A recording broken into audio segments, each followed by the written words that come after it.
This 95-year-old farmer thought he could escape his past until the Mexican cartel discovered who he really was. What would you do if your darkest secrets came back to threaten everything you love? I heard the trucks before I saw them. Big black ones with tinted windows, coming up my dirt road, kicking up dust clouds that reached as high as the old oak tree. My bones ached as I pulled myself out of bed. At 95 years old, everything hurts, but some days are worse than others. Today was already looking like one of the bad ones. Not again, I muttered, reaching for my walking stick. My dog Rex barked from the porch, warning me about the visitors. I didn't need his warning. Those trucks have been showing up more and more lately. My farm isn't much to look at anymore. 200 acres of corn, a small house that needs painting, and a red barn that's seen better days. But it's mine. Every inch of it paid for with 50 years of sweat and hard work after I left Mexico and came north. This land is all I have left of my dear Maria. We built this place together, and I promised her I'd never leave.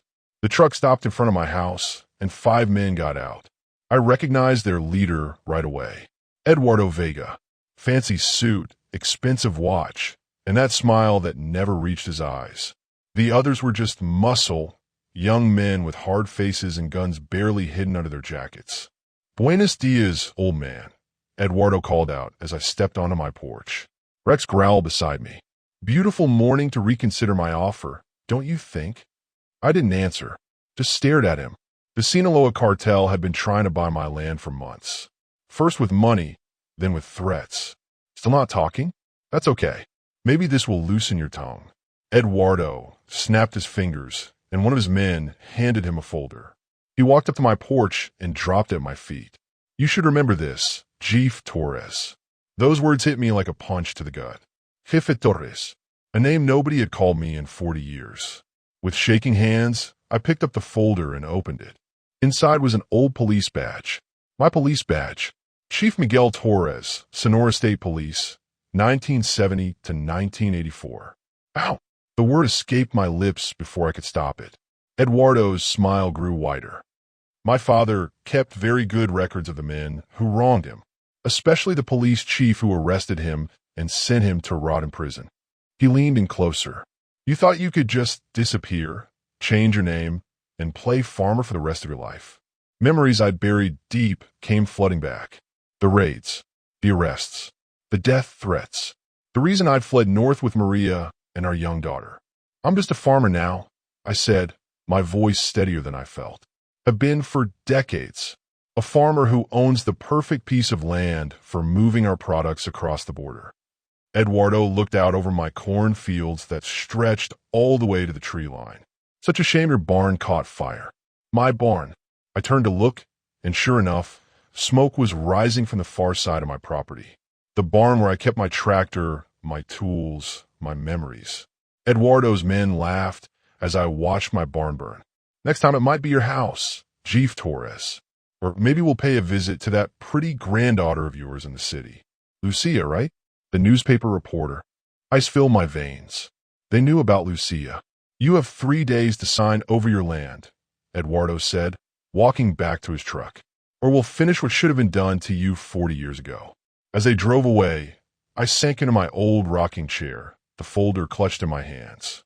I'd spent 4 decades building a new life, becoming Miguel Hernandez the farmer, hiding the truth from everyone, even my own family.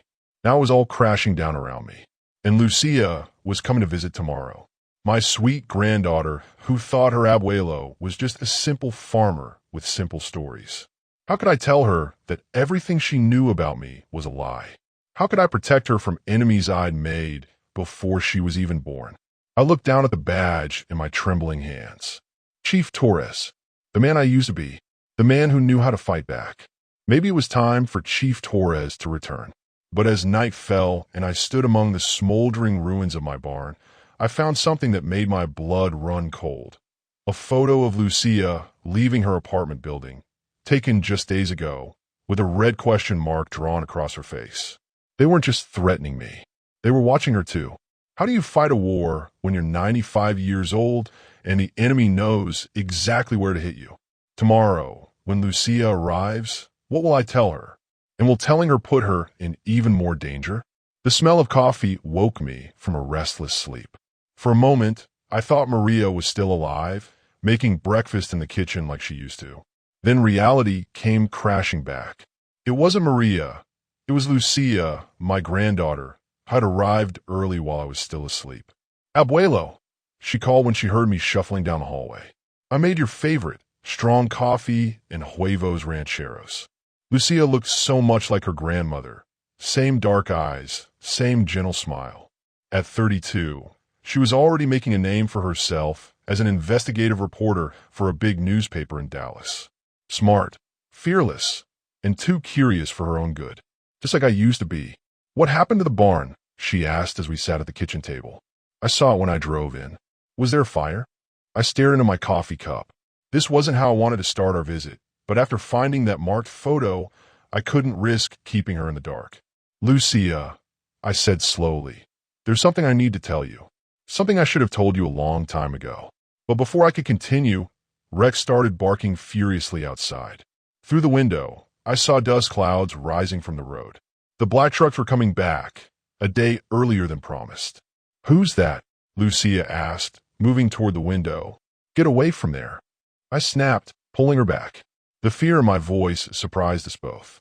Listen to me carefully. Those men are dangerous. They're Cartel. Her eyes widened. Cartel? Why would they? Because they want my land. And because... I took a deep breath. Because I used to be the chief of police in Sonora. I put away a lot of bad men, including Eduardo Vega's father. Lucia stared at me like she was seeing a stranger. In many ways, she was... Your real name isn't Miguel Hernandez? She whispered. No, it's Miguel Torres. I changed it when we came north in 1984. Your grandmother and I, we started over. We had to. The trucks were getting closer. I moved quickly to my bedroom and pulled an old wooden box from under my bed.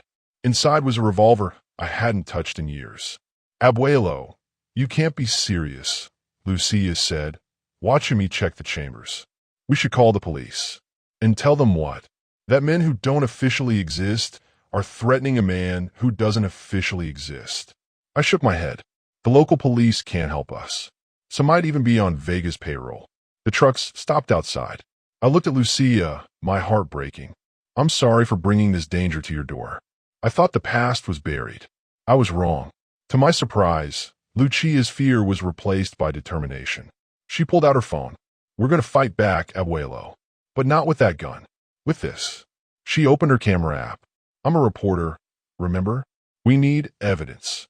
She was right. A gun in my shaky hands wouldn't do much against Vega's men. But proof of their threats? That could be powerful in the right hands. Eduardo knocked on the door.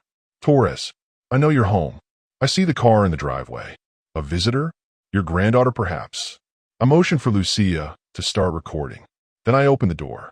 Eduardo's smile faded when he saw Lucia standing behind me with her phone pointed at him. Put that away, he growled. It's streaming live to my editor, Lucia lied smoothly. Everything you say and do is being watched. It wasn't true, but the doubt that flashed across Eduardo's face was worth the bluff. You're making a mistake, he said, his voice dangerously quiet. Both of you. The mistake was thinking I would give up without a fight, I replied, feeling stronger than I had in years. I may be old, but I remember how men like you operate. You hide in shadows. You don't like witnesses. Eduardo's eyes narrowed. Fine, we'll do this differently. He handed me an envelope. Inside is a deed transfer. Sign it before midnight tomorrow. He glanced at Lucia, the threat clear in his eyes. After they left, Lucia turned to me, her face pale. This is real, isn't it? They really will hurt us. I opened the envelope. Inside was the deed transfer, but also something else. A faded photograph of a much younger me in police uniform standing over the body of a man. A man I didn't kill, but whose death was blamed on me. The reason I had to flee. They have more than just threats, I whispered. They have a frame-up from 40 years ago that could still send me to prison. Lucia sat down heavily. We need help. There might be someone, I said slowly, remembering faces from long ago. My old deputy, Rodriguez. Last I heard, he retired to a town about 50 miles from here. If he's still alive. Let's find him, Lucia said, already typing on her phone. As night fell, we prepared to leave at dawn to find Rodriguez. But as I checked the locks one last time, I noticed a small red light blinking in the corner of my living room. A camera. They were watching us. Lucia, I whispered, I think we need to leave right now. We slipped out the back door into the darkness, taking only what we could carry. As we reached Lucia's car, headlights appeared on the road, not coming from the main highway, but from the old logging trail that nobody used anymore. Someone had been waiting for us to make exactly this move. But who? Eduardo's men? Or someone else who had learned that Chief Torres was still alive? Get down, I whispered to Lucia, pulling her behind her car as the headlights swept across the yard. My old knees screamed in pain as I crouched, but fear is a powerful thing. It can make even a 95-year-old move like he's 20 years younger. The vehicle slowed at the end of the logging trail, its engine purring quietly. Not the roar of Eduardo's trucks. This was something smaller, more careful. Who is it? Lucia whispered, her phone clutched in her hand, ready to record. I don't know, I admitted. But whoever it is knows the back way to my farm. Not many people do. The car stopped about 50 yards away, its lights shutting off. In the pale moonlight, I could make out the shape of an old pickup truck. The driver's door opened, and a tall figure stepped out. Miguel, a voice called softly. A voice I hadn't heard in decades, but one I knew instantly. Miguel Torres? It's Rodriguez. My heart nearly stopped. Rodriguez, my old deputy, the man I was planning to find tomorrow. How did he know we needed him? Lucia asked, confused. I stood slowly, my joints protesting. Rodriguez, I called back. Is it really you?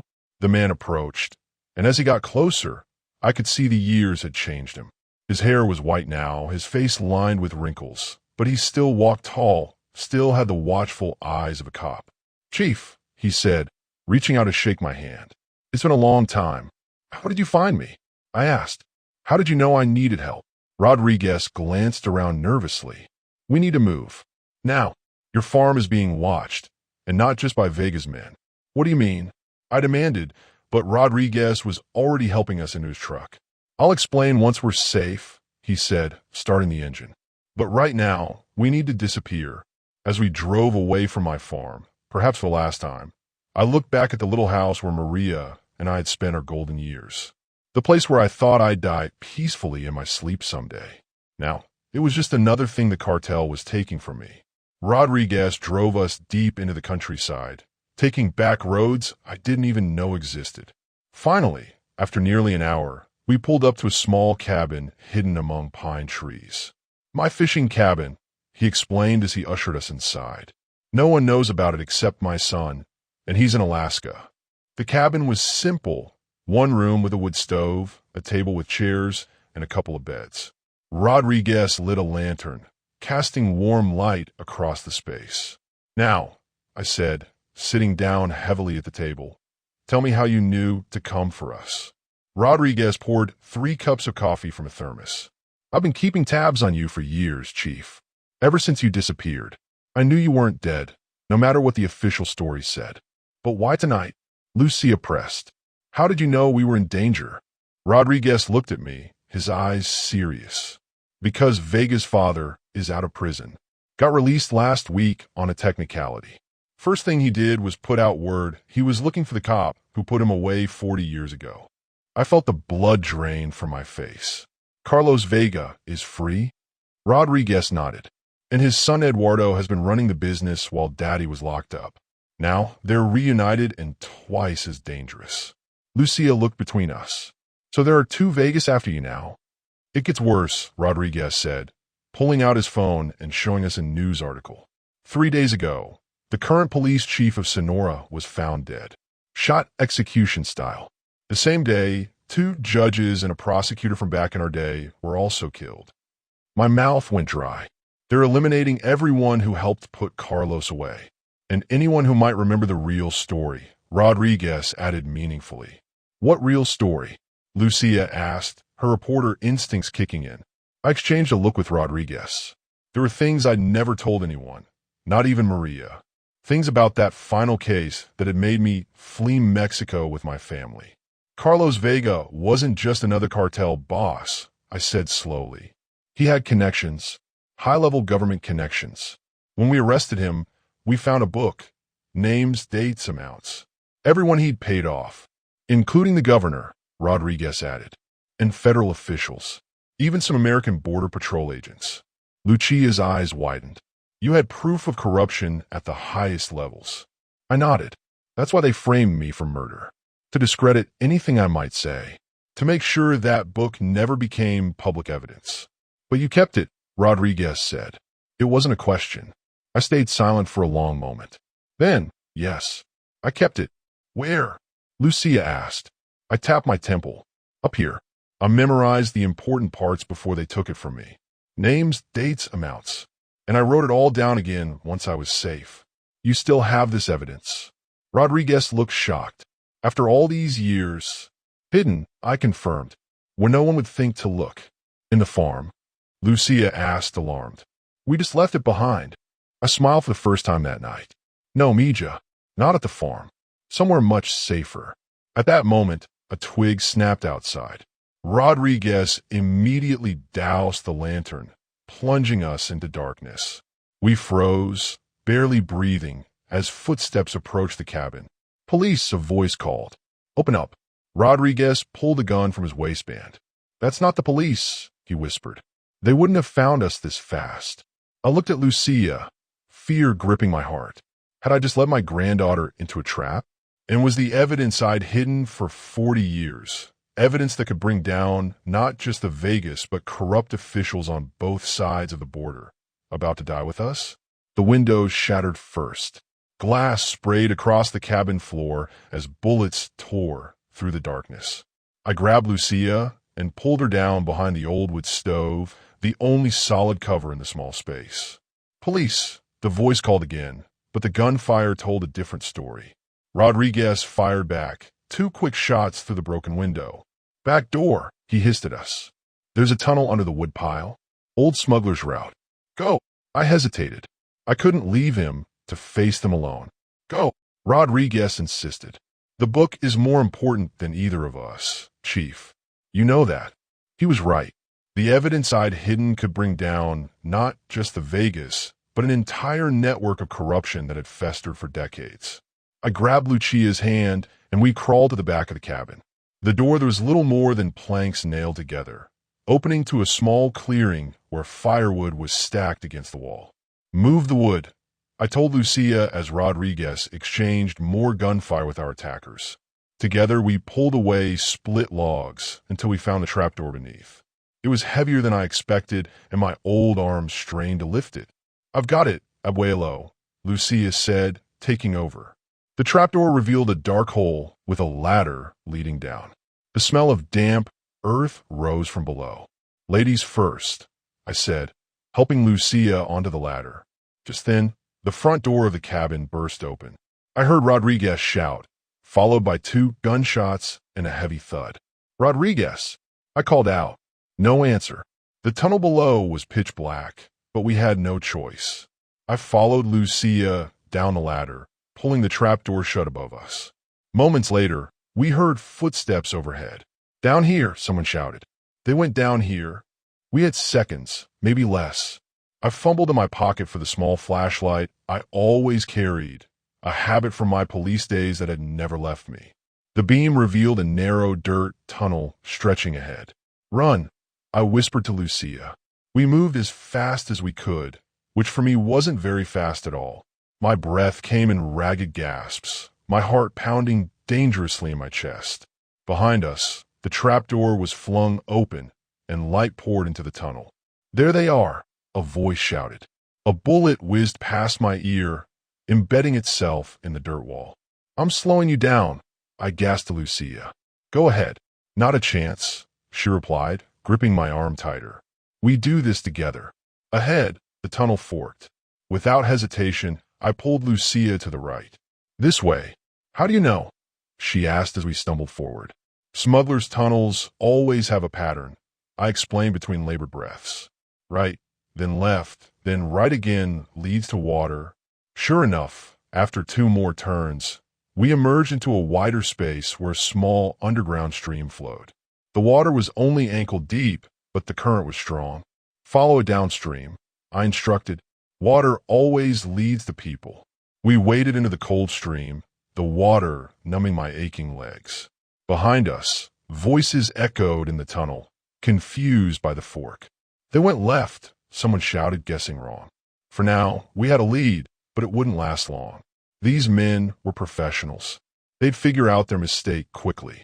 Abuelo, Lucia whispered as we moved through the water. Who was that? Not Eduardo's men. No, I replied grimly. Those were professionals. Hired guns, maybe even corrupt cops. But how did they find us so quickly? I had been wondering the same thing. Someone must have been tracking us. But who? The tunnel widened, and the ceiling grew higher. The stream deepened to our knees, then our waists. Swimming was out of the question for me. My old bones wouldn't handle the cold. There's got to be an exit soon, I said, more to myself than to Lucia. As if in answer, I spotted a metal ladder embedded in the wall ahead, leading up to what looked like another trapdoor. There, I pointed. We made our way to the ladder, and Lucia climbed up first to push at the trapdoor. It didn't budge. It stuck, she said, pushing harder. Or locked from the outside, I added, fear creeping into my voice. Behind us, splashing sounds indicated our pursuers had found the right path. They were gaining on us quickly. Try again, I urged. Put your back into it. Lucia braced herself and pushed with all her strength. The trapdoor moved slightly, then gave way, revealing starlight above. She pulled herself out, then reached down to help me. My arms felt like lead as I climbed the ladder. Every muscle screamed in protest, but the sound of men wading through water, getting closer by the second, gave me a burst of energy I didn't know I still had. Lucia's strong hands gripped mine, pulling me up and out of the hole. We found ourselves in a drainage ditch beside a rural highway. In the distance, headlights approached. Flag them down, I gasped, collapsing on the ground. Lucia ran to the roadside, waving her arms. The approaching vehicle, a semi-truck, slowed and stopped. The driver, a middle-aged woman with kind eyes, rolled down her window. You folks need help? She asked, taking in our wet clothes and desperate faces. My grandfather is sick, Lucia said quickly. We need to get to a hospital. The driver hesitated only a moment before nodding. Hop in. As Lucia helped me into the truck, I glanced back at the drainage ditch. Dark figures were emerging from the trapdoor, scanning the area. We need to move fast, I whispered.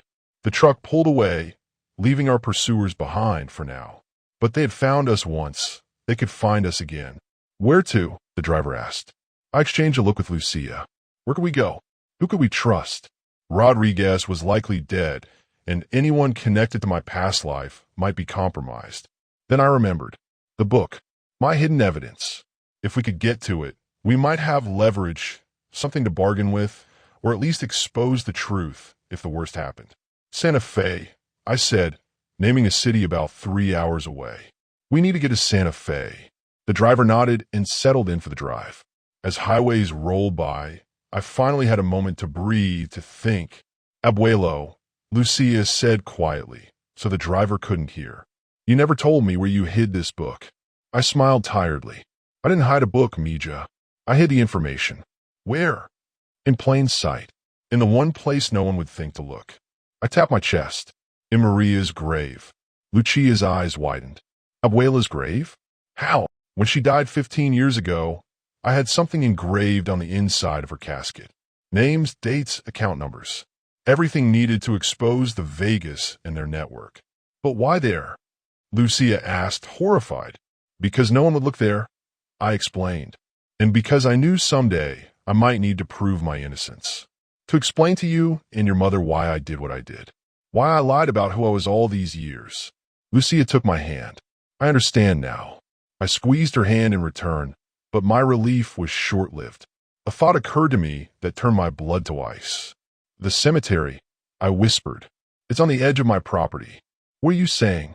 If Eduardo Vega gets my land, he gets Abuela's grave too, Lucia finished, understanding dawning on her face. And with it, he would get the evidence that could destroy him and his father. The evidence, that was my only leverage.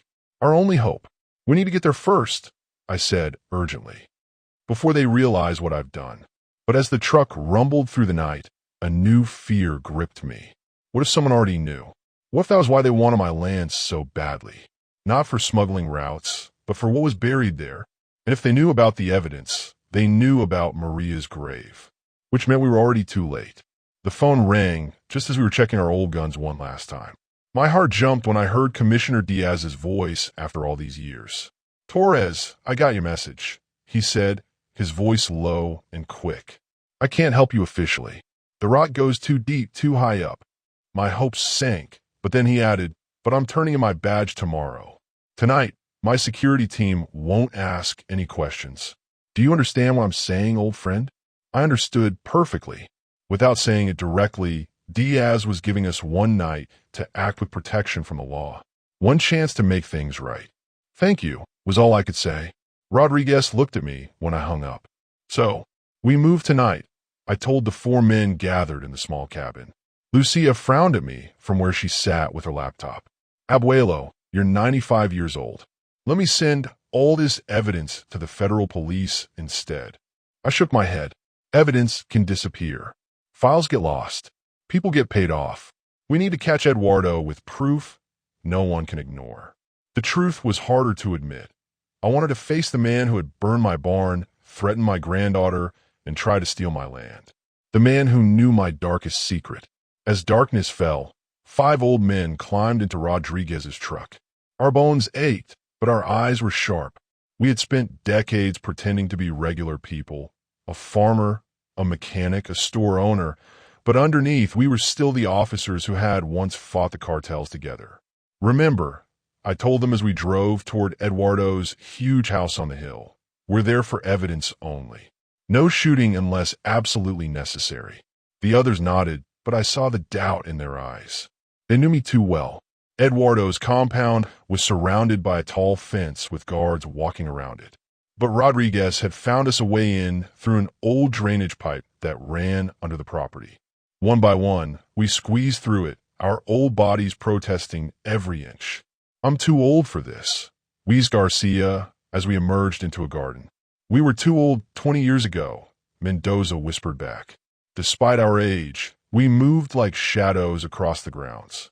Our old training came back to us muscle by muscle. I felt young again as we avoided security cameras and slipped past the guard sleeping in his chair. We had studied the building layout, thanks to Lucia finding property records online. Eduardo's office would be on the 2nd floor, East Wing. That's where we would find the proof we needed, records of bribes, threats, and illegal business. The house was mostly dark, with just a few lights on. We split into 2 groups. Ortiz and Garcia would watch the exits while Rodriguez, Mendoza, and I headed upstairs. The grand staircase creaked under our weight. At the top, we froze as a maid walked past with a stack of towels, but she didn't see us pressed against the wall in the shadows. "Third door on the right," I whispered, pointing down the hallway. The door was unlocked. Strange for a careful man like Eduardo. My police instincts screamed danger, but we had come too far to turn back. Rodriguez went in first, gun ready. Mendoza followed. I took a deep breath and stepped into the large office, expecting to find it empty. Instead, a desk lamp was on. Behind the expensive wooden desk sat not Eduardo, but Commissioner Diaz himself. He was counting stacks of money, his police uniform jacket hanging on a chair nearby. Our eyes met and time seemed to stop. For a moment, neither of us moved. "Chief Torres," he finally said, his voice tired. "I hoped you wouldn't actually come." Behind me, I heard Rodriguez's sharp intake of breath. Mendoza muttered something under his breath that sounded like a prayer. "Diaz," I said, my voice steadier than I felt. "What are you doing here?" He looked down at the money, then back at me. "What does it look like, old man?" "I'm getting paid." The betrayal hit me like a physical blow. Diaz had been my best student, the young officer I had personally trained and trusted. I had recommended him for promotion when I retired, and now he sat before me, taking money from the very criminals we had sworn to fight. "You taught me everything, Torres," Diaz said quietly, reaching slowly for the drawer where most men would keep a gun, "including that sometimes You must compromise to survive. I never taught you to sell your soul, I replied, raising my old service weapon. My hand didn't shake. Some things your body never forgets. Rodriguez and Mendoza both aimed their guns at Diaz too, but the tension in the room told me they felt the same confusion and hurt that I did. This man had been our brother in arms. Put the guns down, all of you, came a new voice from the doorway behind us.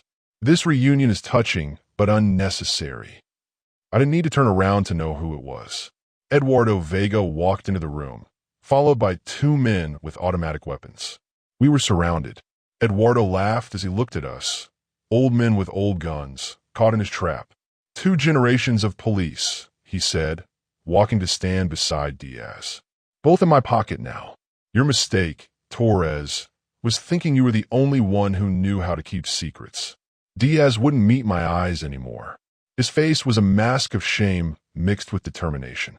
Did you send him to me? I asked Diaz. Did you tell him who I really was? Before he could answer, a small movement caught my eye. Through the cracked open door to a side room, I glimpsed Lucia slipping in silently, her phone held up, recording everything. Her eyes met mine for just a second, and I understood our real plan was just beginning. I just needed to keep Eduardo talking. You look surprised, old man, Eduardo said, walking around the desk to stand in front of me. Did you really think your past would stay buried forever? Behind him, Diaz looked uncomfortable, shifting in his chair. The money on the desk suddenly seemed to embarrass him. I'm curious, I said, keeping my gun steady, but making no move to use it. How long have you known who I was? My father told me stories about the great Chief Torres before he died in prison, Eduardo replied. The man who brought down half the cartel in the 1980s.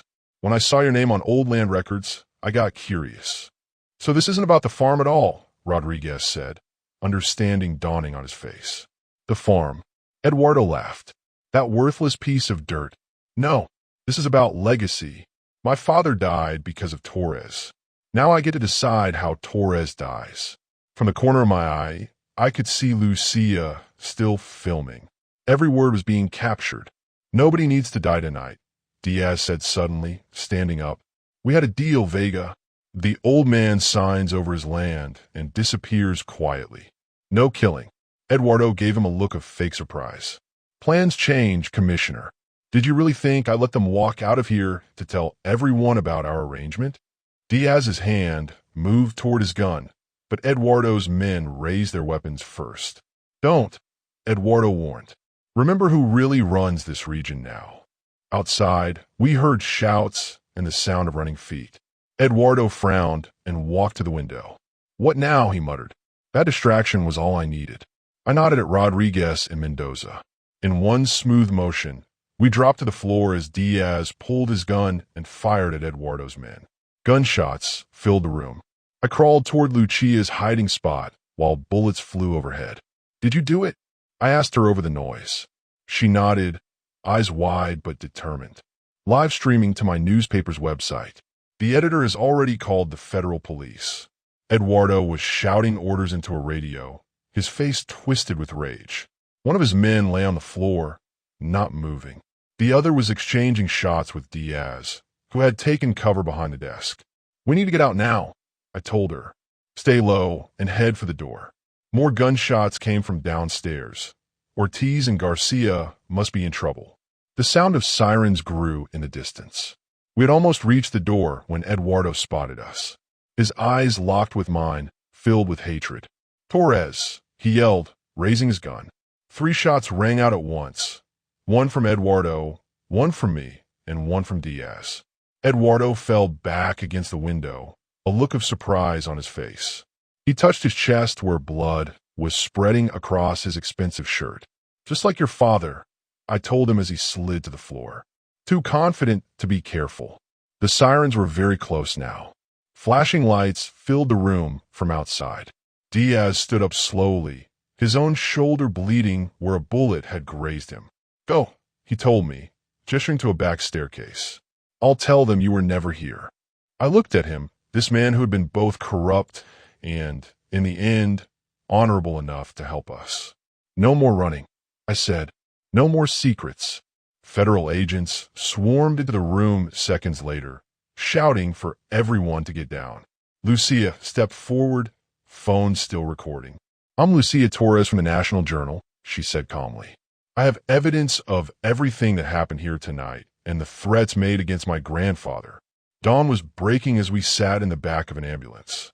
Blankets around our shoulders, cups of coffee in our shaking hands. Rodriguez, Mendoza, Ortiz, and Garcia were giving statements to serious-looking federal agents. Diaz sat in a police car, his future uncertain. My farm appeared on the horizon as we drove back, the morning sun lighting up my fields. The house was still standing, though the windows were shattered from the cartel's attack. My barn was still a pile of burnt wood, but was still mine. 3 days later, I sat on my porch again, watching as workers repair my roof. The land deed was back in my name, the threats gone. Eduardo Vega had survived his wounds, but would spend the rest of his life in prison, along with many of his men.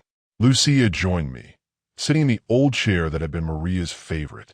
"The newspaper is calling you a hero," she said, showing me the front page with my picture. "Everyone's talking about Chief Torres and his last case." I sipped my coffee and looked out over the cornfields. Memories and regrets swirled in my mind, but for the first time in decades, there was no fear. "What will you do now that everyone knows who you really are?" Lucia asked. I felt both 95 and 35 years old at the same time. The young officer ready to fight for justice, and the old farmer who just wanted peace. "First, I'm going to plant next season's crop," I told her. "These fields won't farm themselves." She smiled, waiting for more. Then I continued. "I have some old case files I need to reopen. Your grandmother always said my biggest flaw was leaving things unfinished."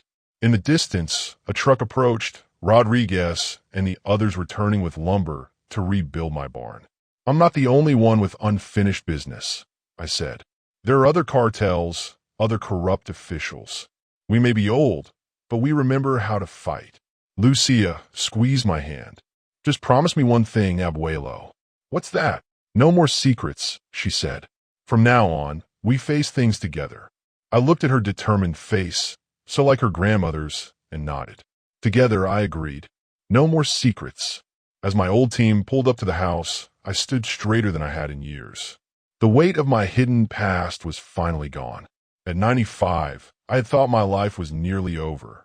Now I realized it was simply taking a new turn.